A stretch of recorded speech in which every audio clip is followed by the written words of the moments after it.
Anime में दिखाए जाने वाली सुपर पावर्स कोई कल्पना नहीं है, बल्कि कुछ ऐसी रियल लाइफ टेक्निक्स है जिनकी मदद से आप इन शक्तियों को हासिल कर सकते हो। तो आज की इस वीडियो में हम जानने वाले हैं 7 सबसे पावरफुल एनिमे सुपर पावर्स के बारे में जिन्हें आप अपनी रियल लाइफ में भी हासिल कर सकते हो। Number 7, Sharingan.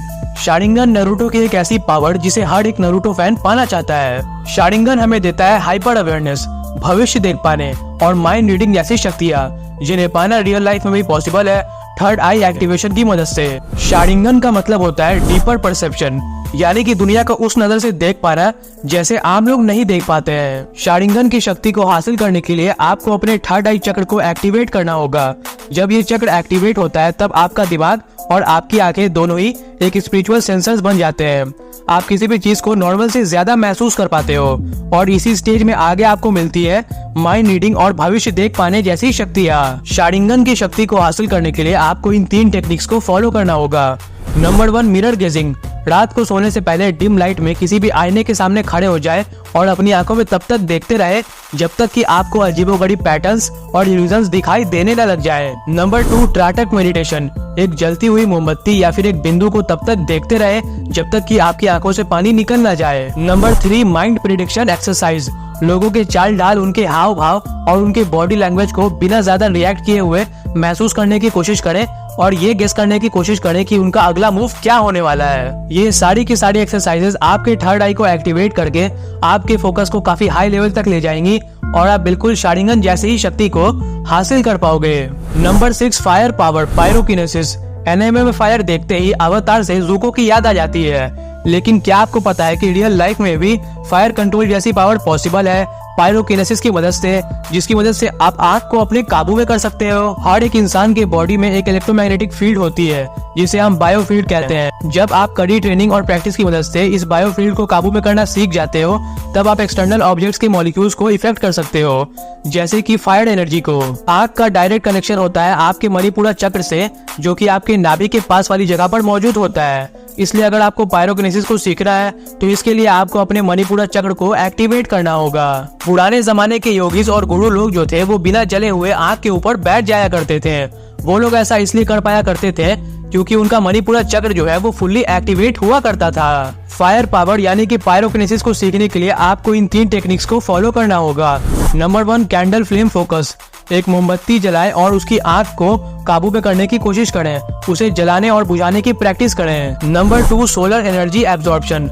सुबह सूरज निकलने के बाद जब सूरज की किरणें जो है वो हल्की और ठंडी होती है तब सूरज को देखने और उसकी किरणों को खुद में एब्जॉर्ब करने की प्रैक्टिस करें। ये आपके इनर फायर को एक्टिवेट करता है। नंबर 3, ची ब्रीथिंग।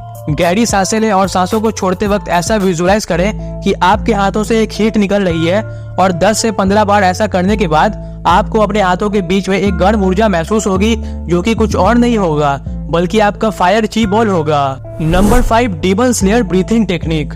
डीमन स्लेयर जैसी ब्रीथिंग टेक्निक सिर्फ और सिर्फ एनिमे तक ही नहीं सीमित है, बल्कि इसके पीछे छुपा है सांसों के पीछे का एक काफी गहरा विज्ञान, जो कि आपको एनर्जी कंट्रोल, स्पीड हीलिंग और सुपर रिफ्लेक्सेस जैसी शक्तियां दे सकता है। डीमन स्लेयर में कैरेक्टर जो था वो 4 अलग अलग टाइप्स की ब्रीथिंग पावर्स का इस्तेमाल किया करता था, जिनमें से सबसे पहला था वाटर ब्रीथिंग, दूसरा था फ्लेम ब्रीथिंग और तीसरा था थंडर ब्रीथिंग और चौथा था बीस्ट ब्रीथिंग। जितनी अच्छी तरीके से आप अपने सांसों को काबू में कर पाओगे उतना ही ज्यादा आप अपनी ची एनर्जी, फोकस और स्ट्रेंथ को बढ़ा पाओगे। डीमन स्लेयर जैसी ब्रीथिंग पावर को हासिल करने के लिए आपको इस टेक्निक को फॉलो करना होगा। बिल्कुल सीधे होकर बैठ जाए और 4 सेकंड्स तक सांसों को अंदर की ओर खींचें और फिर सांसों को 4 सेकंड्स के लिए अंदर ही रोक कर रखें और फिर सांसों को बाहर की ओर छोड़ें 4 सेकंड तक। जब आप अपनी सांसों को अंदर की ओर खींचोगे तब आपको ऐसा विजुअलाइज करना है कि बॉडी में हर एक सांस के साथ साथ एक लाइट जैसी एनर्जी जो है वो बढ़ती जा रही है। Number 4, electricity control electrokinesis. कैसा होता अगर आप अपने हाथों से बिजली पैदा कर पाते, बिजली से चलने वाली मशीनों को कंट्रोल कर पाते और लोगों को बिजली के झटके दे पाते। इसी पावर को हम कहते हैं इलेक्ट्रोकिनेसिस, एक ऐसी एनिमे पावर जिसे हंटर एक्स हंटर में किरुआ ने मास्टर किया था। हमारा बॉडी एक बायो इलेक्ट्रिक सिस्टम है। हमारे दिमाग में मौजूद न्यूरॉन्स इलेक्ट्रिकल सिग्नल्स पैदा करते हैं और हमारा दिल भी इलेक्ट्रिकल सिग्नल्स की वजह से ही चलता है। तो क्या हम बिजली को कंट्रोल नहीं कर सकते हैं? ऐसे कई सारे लोग हैं जिन्हें बिजली के झटके नहीं लगते हैं और वो अपने हाथों की मदद से इलेक्ट्रिकल चार्जेस पैदा कर सकते हैं। इलेक्ट्रोकिनेसिस को सीखने के लिए आपको इलेक्ट्रो ची बॉल को बनाना सीखना होगा, इसे सीखने के लिए आपको करना क्या है कि अपने दोनों हाथों को आपस में रब करना है, और जब हाथों को रब करते करते हाथों के बीच में एक गर्म सी ऊर्जा जो है वो महसूस होने लग जाए, तो आंखों को बंद कर ऐसा विजुअलाइज करना है कि आपके दोनों हाथों के बीच में एक ब्लू कलर की चमकती हुई बिजली जैसी एनर्जी जो है वो पैदा हो रही है, जिससे बिजली जैसी आवाजें आ रही है और ये आपको एक करंट के झटके दे रही है। नंबर 3, टेलीकिनेसिस, मतलब कि चीजों को बिना छुए उन्हें हिला पाना। और जब टेलीकिनेसिस की बात आती है तब एनिमे फैंस के दिमाग में जो सबसे पहला नाम आता है वो है मॉब साइको 100 से मॉब का।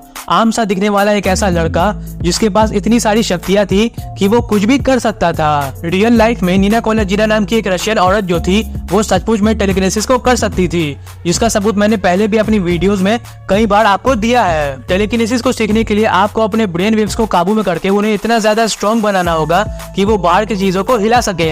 टेलीकिनेसिस को सीखने के लिए आपको पेपर या फिर एल्युमिनियम फॉइल से कुछ इस प्रकार का एक PSI व्हील बना लेना है और उसे किसी ऐसी चीज के ऊपर रख देना है जिसके ऊपर वो आसानी से गोल गोल घूम सके, और फिर उसके बाद उसे एक ग्लास से कवर कर देना है ताकि ये हवा से ना हिले।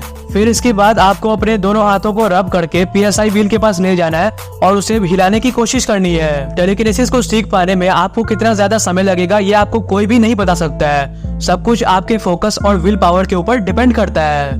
Number 2, time manipulation.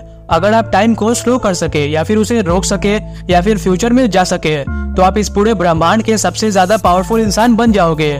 और इसी पावर को हम कहते हैं टाइम मैनिपुलेशन या फिर क्रोनोकिनेसिस। टाइम को कंट्रोल करके फ्यूचर या फिर पास्ट में जा पाना तो इतना आसान नहीं है, लेकिन आप अपने टाइम के परसेप्शन को कंट्रोल करके खुद के लिए टाइम को स्लो या फिर फास्ट जरूर बना सकते हो। क्रोनोकिनेसिस को करने के लिए आपको टाइम लूप मेडिटेशन को करना सीखना होगा।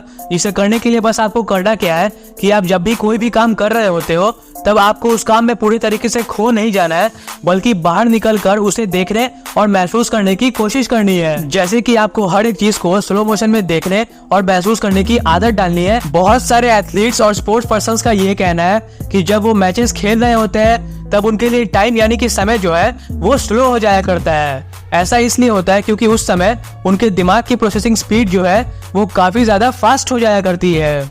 और इसी पावर को आप टाइम लूप मेडिटेशन की वजह से अपने काबू में ला सकते हो और खुद के लिए टाइम को जब चाहे तब स्लो या फिर फास्ट बना सकते हो। नंबर 1, की एनर्जी ब्लास्ट। आपने गोकू और नरूटो को अपने हाथों की मदद से एनर्जी के ब्लास्ट निकालते हुए तो जरूर देखा होगा।